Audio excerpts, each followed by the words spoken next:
السلام عليكم ورحمة الله تعالى وبركاته. الحمد لله رب العالمين والصلاة والسلام على سيدنا محمد وعلى آله وصحبه أجمعين أما بعد. ഏറ്റവും ബഹുമാനവും സ്നേഹവും നിറഞ്ഞ സത്യവിശ്വാസികളെ, അല്ലാഹു സുബ്ഹാനഹു തആല നാം കേൾക്കുന്നതും പറയുന്നതുമെല്ലാം ഒരു സ്വാലിഹായ അമലായി കബൂൽ ചെയ്യുമാറാവട്ടെ എന്ന് ആമുഖമായി ദുആ ചെയ്യുകയാണ്. പരിശുദ്ധമായ ബലിപെരുന്നാൾ നമ്മളിലേക്ക് സമാഗതമാകാനിരിക്കുകയാണ്. ഏറ്റവും മഹത്വരമുള്ള പെരുന്നാൾ. ആരംഭപ്പൂവായ മുത്തൊളി മുഹമ്മദ് മുസ്തഫ സ്വല്ലല്ലാഹു അലൈഹി വസല്ലമ തങ്ങൾ പഠിപ്പിക്കുന്നു, പരിശുദ്ധമായിട്ടുള്ള മാസങ്ങളിൽ ഓരോരോ മാസങ്ങളും പരിശോധിക്കുമ്പോൾ അതിന്റെ 10 ദിവസങ്ങൾ ഏറ്റവും വലിയ മഹത്വരമാണ്. അതിൽ വിശുദ്ധമായ റമദാനിന്റെ അവസാനത്തെ 10, അതുപോലെ മുഹറത്തിലെ ആദ്യത്തെ 10, ദുൽഹിജ്ജയിലെ ആദ്യത്തെ 10 വലിയ സ്ഥാനങ്ങളുണ്ട് എന്ന് ആരംഭപ്പൂവായ അഷ്റഫുൽ ഖൽഖ് ത്വാഹ റസൂലുള്ളാഹി സ്വല്ലല്ലാഹു അലൈഹി വസല്ലമ തങ്ങൾ പഠിപ്പിക്കുന്നു. ഈ പരിശുദ്ധമായ ദിവസത്തിൽ ദുൽഹിജ്ജ ആദ്യത്തെ 10-ൽ ഇഖ്ലാസ് സൂറത്ത് ധാരാളം പതിവാക്കൽ വലിയ പുണ്യമുള്ള കാര്യമാണ്. അതുപോലെ സൂറത്തുൽ ഫജ്ർ, ആ സൂറത്തും ഒരുപാട് ഓതണമെന്ന് മഹത്തുക്കൾ പറഞ്ഞതായി കാണാം. ആ 9 കൂടിയ ദിവസങ്ങളിൽ നോമ്പ് വല്ലാത്ത സുന്നത്തുണ്ട്. ഇങ്ങനെ എല്ലാ നിലയിലും പുണ്യകരമായ ഒരു ദിവസമാണ്, മാസമാണ് പരിശുദ്ധമായ ഹജ്ജ് മാസം. അറഫായുടെ നോമ്പ് വലിയ പുണ്യമാണ്. ദുൽഹിജ്ജിന്റെ 9-ന്റെ അന്ന്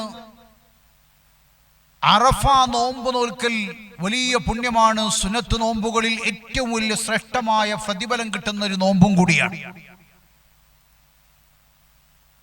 ആരംഭപ്പൂവായ മുത്തൊളി മുഹമ്മദ് മുസ്തഫ സ്വല്ലല്ലാഹു അലൈഹി വസല്ലമ തങ്ങൾ വലിയ സന്തോഷത്തോടുകൂടെ ഹജ്ജ് മാസത്തെ വരവേൽക്കുകയും അന്ന് പുണ്യകർമ്മങ്ങൾ ചെയ്യുകയും അല്ലാഹുവിലേക്ക് ദുആ ചെയ്യുകയും കുടുംബ സന്ദർശനം നടത്തുകയും നല്ല ഉപദേശ നിർദ്ദേശങ്ങൾ തന്റെ സ്വഹാബത്തിന് കൊടുക്കുന്നതുമായ ഒരു പുണ്യമായ മാസങ്ങളാണ്, ദിവസങ്ങളാണ് പരിശുദ്ധമായ ഹജ്ജിന്റെ മാസം.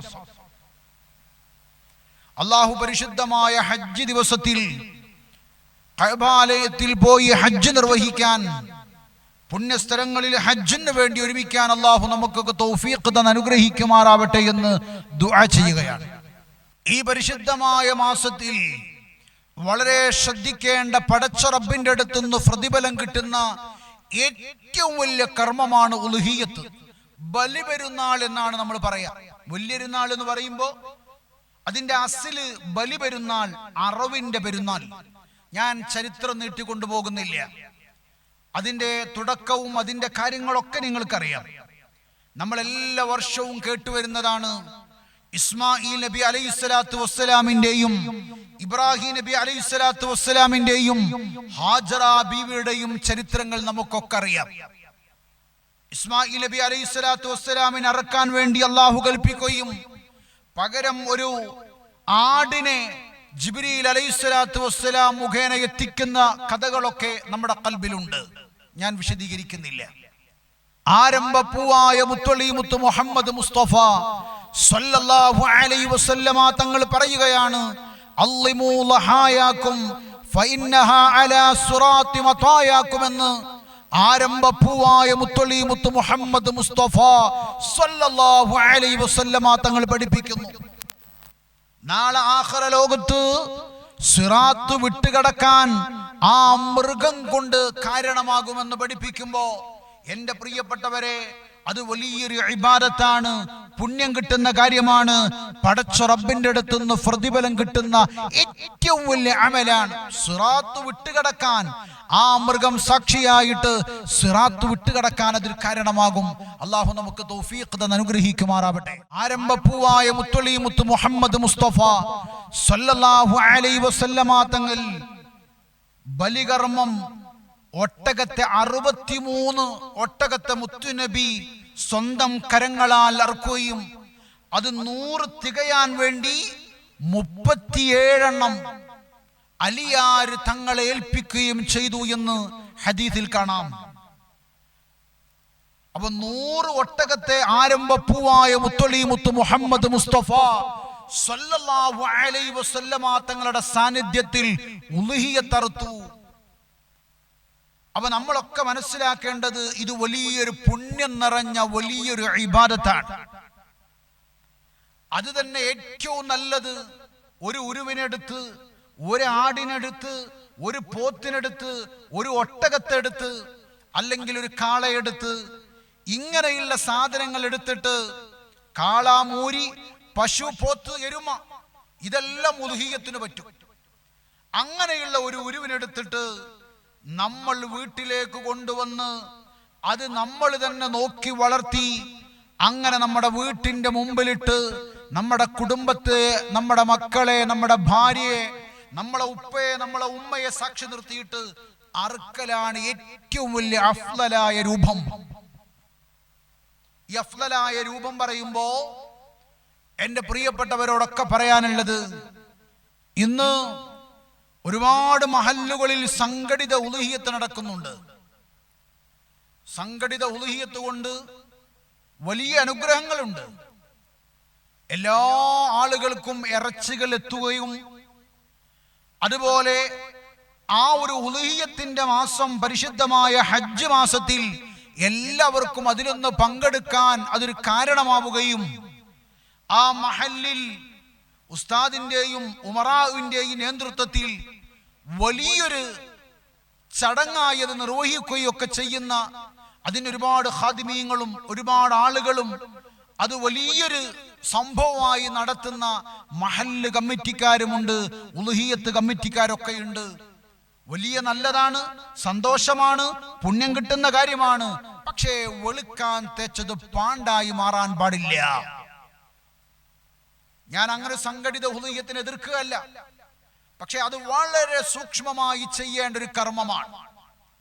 ഒരുപാട് ആളുകളേക്ക് പൈസ വാങ്ങും, എന്നിട്ട് ഒരാൾ നേരെ ചന്തയിൽ പോയി ഒരുപാട് പശുവിനെയും അല്ലെങ്കിൽ ഒരുപാട് പോത്തിനേറ്റ് വരും.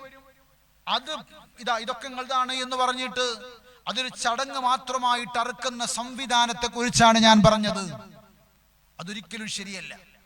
സംഘടിത ഉളുഹിയ്യത്തിൽ വളരെ ശ്രദ്ധിക്കേണ്ട ഒരു കാര്യം, ഒരു പോത്ത് വാങ്ങുമ്പോൾ അതിൽ 7 ആള് വരെ കൂടാം, 8ാമത്തെ ഒരാള് അതിൽ കൂടാൻ പാടില്ല. അതാണ് നാം വളരെ ശ്രദ്ധിക്കേണ്ട ഒരു കാര്യം.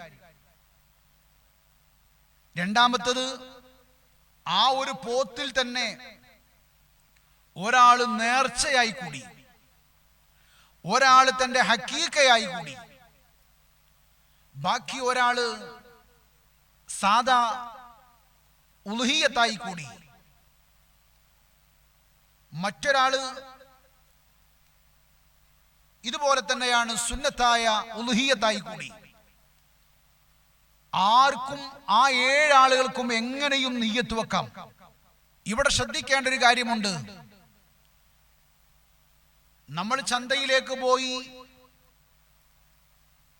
ഒരു പോത്തിന് നമ്മൾ വില പറഞ്ഞു, അപ്പുറത്തൊരു പോത്തുണ്ട് അതിനും വില പറഞ്ഞു, 3ാമത്തെ പോത്തിനും വില പറഞ്ഞു. അവസാനം നമ്മൾ ചോദിക്കുകയാണ്, ഈ 3 പോത്തും കൂടി എടുക്കുമ്പോ എത്ര റുപ്യ കിട്ടും? അങ്ങനെ 3 എണ്ണമായിട്ട് നമ്മൾ കൊണ്ടുവരികയാണ്. അങ്ങനെ 21 ആളെ നമ്മൾ സെലക്ട് ആക്കി വെച്ചു. ആ 21 ആളോടും പറഞ്ഞു, ഈ 3 നിങ്ങളുടെ പോത്താണ് എന്ന് പറഞ്ഞു. എന്നിട്ട് നമ്മൾ അർത്താൽ നമ്മളെ ഉളുഹിയ്യത്ത് വിടുകയില്ല, നമ്മളെ ഉളുഹിയ്യത്ത് വിടുകയില്ല. അത് ഈ സംഘടിത ഉളുഹിയ്യത്ത് നടത്തുന്ന ആളുകൾ മുഴുവൻ ശ്രദ്ധിക്കേണ്ട ഒരു കാര്യമാണ്. കാരണം ആ 3നും ആ മൂന്നും എടുത്തപ്പോൾ ഒരു റേറ്റാണ് പറയുന്നത്. അതുകൊണ്ട് അതിൽ മൂന്നിലും ഇവർക്ക് അവകാശമുണ്ട്. ഒരു ഉരുവിൽ ഒരു പോത്തിൽ 7 ആളുകൾ വരെയാണ് പോകാൻ പറ്റുക. 8ാമത്തെ ഒരാൾ പോകാൻ പറ്റില്ല.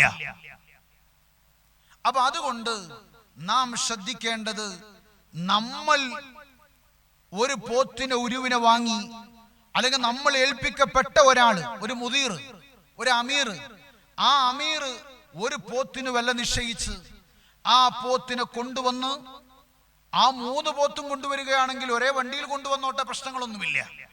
അങ്ങനെ കൊണ്ടുവന്ന് നമ്മളോട് പറയാണ്, ഇതാണ് നിങ്ങളുടെ പോത്ത്, നിങ്ങൾ 7 ആളുടെ പോത്ത് ഇതാണ്, അല്ലെങ്കിൽ നിങ്ങളുടെ 5 ആളുടെ പോത്ത് ഇതാണ്, അല്ലെങ്കിൽ നിങ്ങളുടെ 6 ആളുടെ പോത്ത് ഇതാണ് എന്ന് പറഞ്ഞ് നമുക്കത് നിശ്ചയിച്ചു തരണം. അത് നമ്മളെ പോത്താണ്, ഈ കെട്ടിയിരിക്കുന്നത് എൻ്റെ പോത്താണെന്ന് പറയാൻ കഴിയണം. അങ്ങനെ 3 എണ്ണമായിട്ട് ഡിവൈഡ് ചെയ്തിട്ട് ആളുകളെ കാണിച്ചു കൊടുത്ത് ഇതാണ് എൻ്റെ പോത്ത് എന്ന് അവർ മനസ്സിലാക്കണം. ഇങ്ങനെ നമ്മൾ ചെയ്യുന്നുണ്ടോ, എന്നാൽ നമുക്ക് സംഘടിത ഉലുഹിയത്തിന് പ്രശ്നങ്ങളില്ല. ഇനി ഞാൻ പറഞ്ഞല്ലോ, ആ ഒരു ഉരുവിൽ, ആ ഒരു പശുവിൽ, ആ ഒരു പോത്തിൽ നമ്മളുടെ നേർച്ചയുണ്ട്, മറ്റൊരാളുടെ ഹക്കീക്കയുണ്ട്. ഇതൊക്കെ വളരെ ശ്രദ്ധിക്കണം.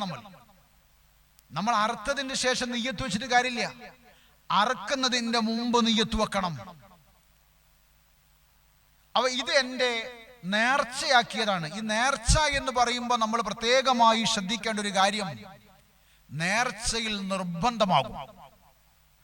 ഉമ്മമാർക്കൊക്കെ ഉൽഹിയത്തിൽ കൂടാൻ പറ്റുമോ? കൂടാൻ പറ്റും, വിരോധമൊന്നുമില്ല. പക്ഷെ വളരെ ശ്രദ്ധിക്കണം, ഈ നേർച്ചയാക്കുക എന്ന് പറഞ്ഞാൽ അത് നിർബന്ധമായി. സുന്നത്തായ ഒരു ഉൽഹിയത്ത്, അല്ലെങ്കിൽ ഞാൻ ഒരു ഉൽഹിയത്തിനെ കരുതി, ആ ഉൽഹിയത്ത് നേർച്ചയാകുന്നില്ല. നേർച്ച എന്ന് പറയുന്നത് നമ്മളങ്ങ് കരുതിയാൽ അതിന്റെ മസ്അലക്ക് മാറ്റം വരും. നമ്മള് അത് ഹക്കീക്ക നേർച്ചയാക്കിയാൽ അങ്ങനെ തന്നെയാണ്. അപ്പൊ നമ്മൾ ഒരു ഉരുവിനെ കൊണ്ട്, ഒരു പോത്തിനെ കൊണ്ടുവന്ന് കെട്ടി, ആ പോത്തിനെ ഒരാള് നേർച്ചയാക്കിയ പോത്താണ് അയാളുടെ ഓഹരി, മറ്റൊരാളെ ഹക്കീക്കയാണ് നേർച്ചയാക്കിയിട്ടുള്ളത്. ഇങ്ങനെയാണെങ്കിൽ വളരെ നമ്മൾ ശ്രദ്ധിക്കേണ്ട ഒരു കാര്യമുണ്ട്. അയാൾ അതൊക്കെ മനസ്സ് കരുതിയിട്ട് അങ്ങനെ അറുത്തു കഴിഞ്ഞാൽ ആ നേർച്ചയാക്കിയതിൽ നിന്ന് ഒരംശം പോലും ഇയാൾ ഭക്ഷിക്കാൻ പാടില്ല. അത് മറുനാടുകളിലേക്ക് കൊടുക്കാൻ പാടില്ല. അത് ഫഖീർ മിസ്കീന്മാർക്ക് കൊടുക്കണം. അതുപോലെ അഹ്ലു ബൈത്തിന്, തങ്ങന്മാർക്ക് അത് കൊടുക്കാൻ പാടില്ല. അപ്പൊ ആ ഇറച്ചി മാറ്റിവെക്കപ്പെടണമെന്നാണ് ഞാൻ പറഞ്ഞു വരുന്നത്. ഇത് നമ്മൾ എന്താ ചെയ്യുക? നേർച്ചയാണെങ്കിലും വേണ്ടിയില്ല, ഹക്കീക്കാണെങ്കിലും വേണ്ടിയില്ല, ഉൽഹിയത്താണെങ്കിലും വേണ്ടിയില്ല, അതെല്ലാം ഇറച്ചി കൂമ്പാരമാക്കിയിട്ട് അതിൽ നിന്ന് അങ്ങനെ വിതരണം ചെയ്യും.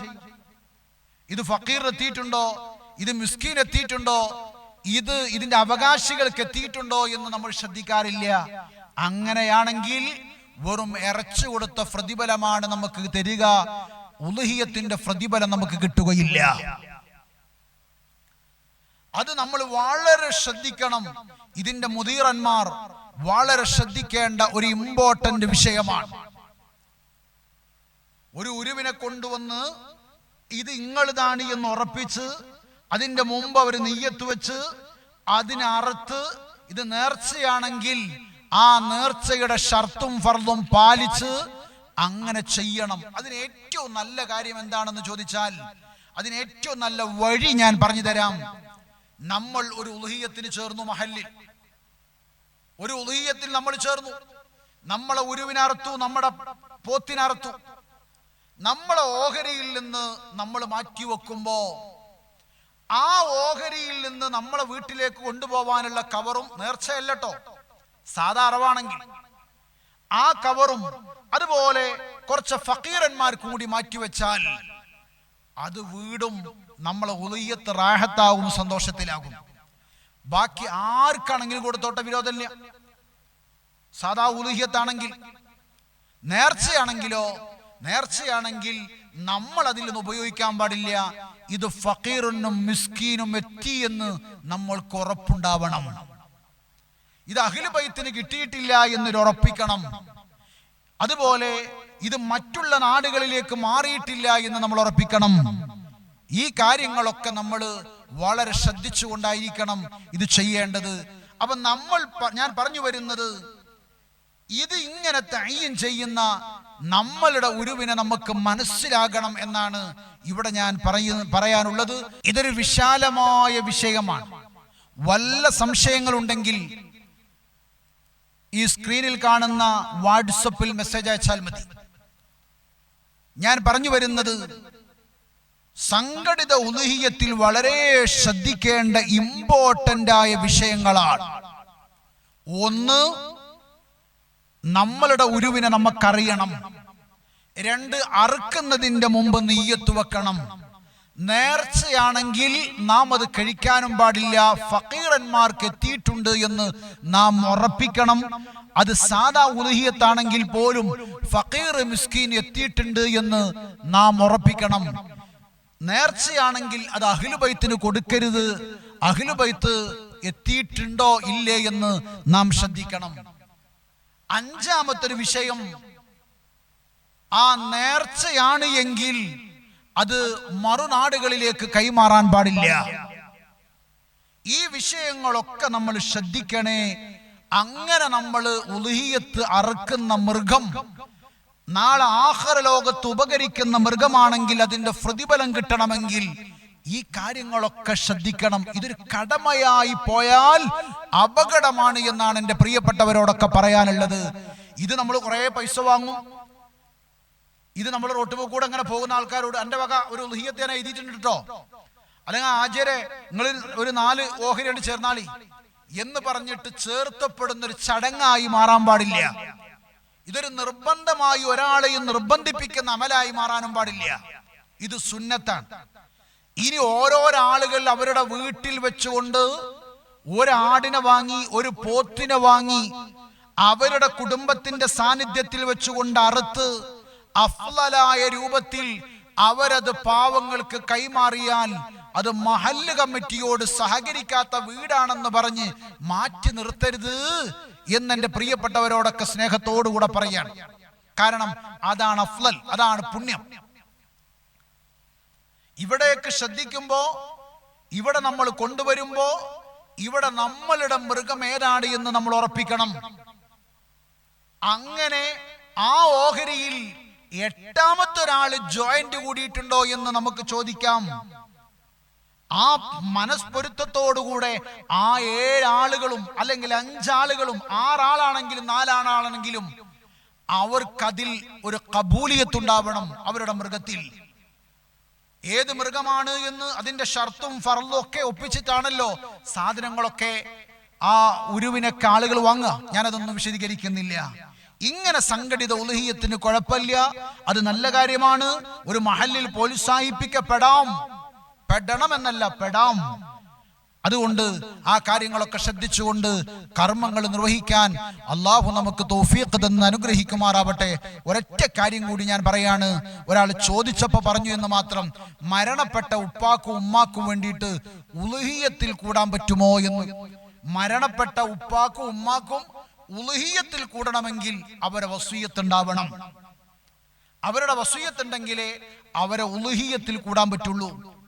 അല്ല എങ്കിൽ അവരുടെ പ്രതിഫലം നമ്മൾ അറുത്തിട്ട് അവർക്കതിന്റെ പ്രതിഫലം കൊടുക്കണേ എന്ന് നമുക്ക് പ്രാർത്ഥിക്കാം.